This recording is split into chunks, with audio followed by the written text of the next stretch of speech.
ay sa lahat po ng aking mga followers, mga kasama po sa hanap buhay, especially po dito sa pagkakambing. Araw po ngayon ng Biyernes, May 30, 2025. Atin pong sinsayan itong kambingan area dito sa Padre Garcia, Batangas po, dito po sa Pambasang Pamilihan. Iba't ibang lahi po ng kambingan nandito. May native, may mga hybrid, may mga tulad po ng Boer, Anglo-Nubian. Yan, tingnan po ninyo mga kambingan. Yan, yan po. Yan po ay mga alagaing kambing pa, mga pambreed po yan. Yan. May mga Boer, dito sa may buka na po yan. Yan.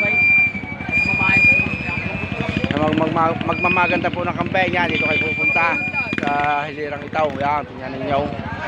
Yan. Tingnan ninyo. Oh, yan si Kuya. So okay ko na yan, ma-vlog ko yung mamaya uli ha. May kumatak sa iyo, magtakip lang ako. Oo, papasa ko sa inyo. Yan. Oh, ang gaganda. Double. Ang gaganda ng mga kambay, mga paalagain. May lasa ang presyo sa mga disclaimer ko. Especially po sa mga taga Norte, namamahalan po sila sa mga presyohan dito. Ay subukan po ninyo dumayo rito at iparada ninyo yung mga hajaw. Yun nga lamang, kailangan pa ng permit, hindi nyo basta matadala dito. Yan. Ito ho, puro mga kalimitan ho dito, puro mga alagain po ito, mga kambing na ito. Yan, tingnan ninyo. Yan. Mga tuwa ng manuway, anong damay. Bilis sa tao. Yan ho. Malasa pa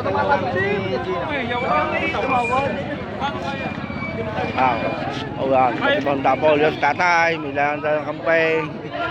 Oh, yan. Tingnan ninyo. Ito, mga native. Yan, mga native niya tatay, ano? Yan.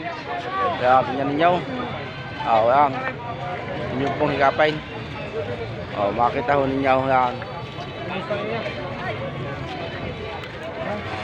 Ang tatanong dito, pira ho ninyo. Kayo makipag-usap ng ayaw sa mga negosyante ng kambay para kayo magkabilihan. O yan, tingnan ninyo. Makita ho ninyo. Anong lalaking barakaw? Anong lalaking barakaw? Yan, tingnan ninyo.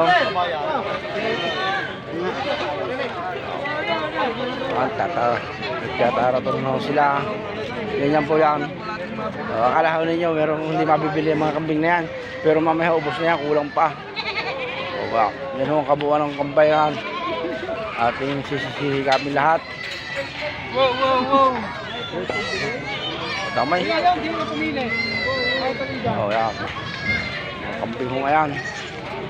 Ganda. Yan. Yan ninyo.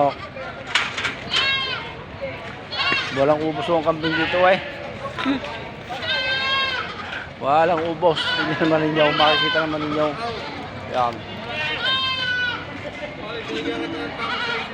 Ang presyo po ng kambing dito, hindi po pare-pareho. Yan po ay pag po mga quality medyo mahal o mga hybrid. Kapag po yung mga Tagalog o yung native, medyo mura-mura po yan. Kalimitan po yung mga pangkatay. Yung po naman talaga mga pangkatay na mura po yan. Kalimitan po yan pag po ang estimation sa per kilo sa buhay, 260 to 300 po yan. Depende po yan sa quality ng kambing. Ganun po yan. Ayun naman po, kayo naman po mag-uusap-usap ng mga seller o mga negosyante kung magkano inyong mapapagkasunduan. Yan, tingnan ninyo. Yan ang kambing dito. Ikot po tayo. Maya-maya ako hilang. Natas yung barakaw. Yan. Ako pupunta ngayon dito sa building. Ay, isa na ka? Yan, tingnan ninyo. Yan. Ito, yan pa mga kambay. Oh, pakaganda.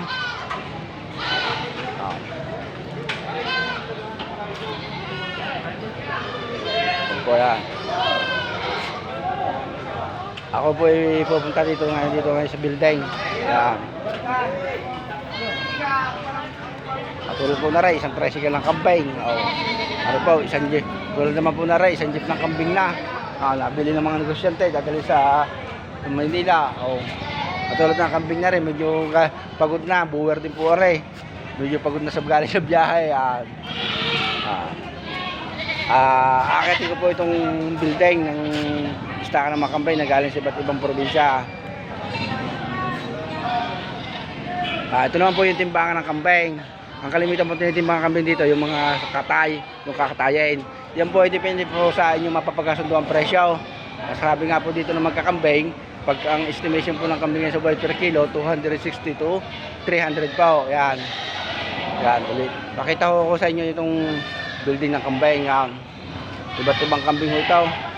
Kalimitan na nandito ang kambing dito, mga native po, yung mga Tagalog na tinatawag. Yan. Kaya ito yung upo ko ng kambing. Hindi basta. Yan. Ganun ninyo. Dito po sa Batangas, ang negosyo ng hayupan ay napakalaking negosyo. Hindi lang po kambing. Yan. Ito pong baraka po dito sa Padre Garcia, Batangas ay every Friday po yan. Bihira po yung magbagaw. Iba't ibang hayop po ang dumarating dito. Tulad ng baka, kambing, kalabaw, kabayo. Yan po nagagaling sa iba't ibang probinsya po. Pero kalimitan po mga negosyante dito, mga Batanggenyo po yan. Dumadayo po sila sa ibang lugar ng pamimili o meron silang mga tauhan para mamili. Yan ninyo. Ating uliin. Yan. Yan po ay halos ipangkatay ng lahat itong kambing itong nasa building. Hindi po katulad doon sa baba na kalimitan po doon yung mga alagain, mga hybrid, mga good quality.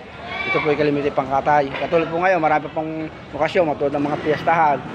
Marami pa akong bumibili ng kambing kaya medyo mahal pa ho ngayon. Uliin ho natin yan. Yan. Ay ako nga pala po, mayroon din po akong YouTube channel, Batangganyong Cowboy po. Kung gusto niyo akong i-subscribe o manood kayo daw ng mga hayop, mapapanood po ninyo. Katulad itong kambing ito, parang tupa na rin. Yan. Tingnan ho ninyo, mga kasama. Iikot na ho natin yan. Yan. Wala lang mga kambing. Yan.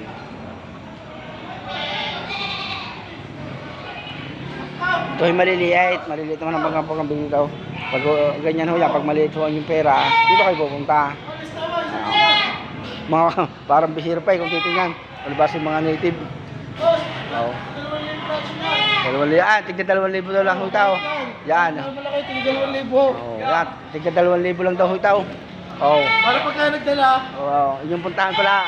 Tigda 2,000 lang pala itong maliliit na ito. Yan. Ay. Pagka ako din yung pera, hindi kayo pupunta. 2,000 lang pala ho ito. 2,000.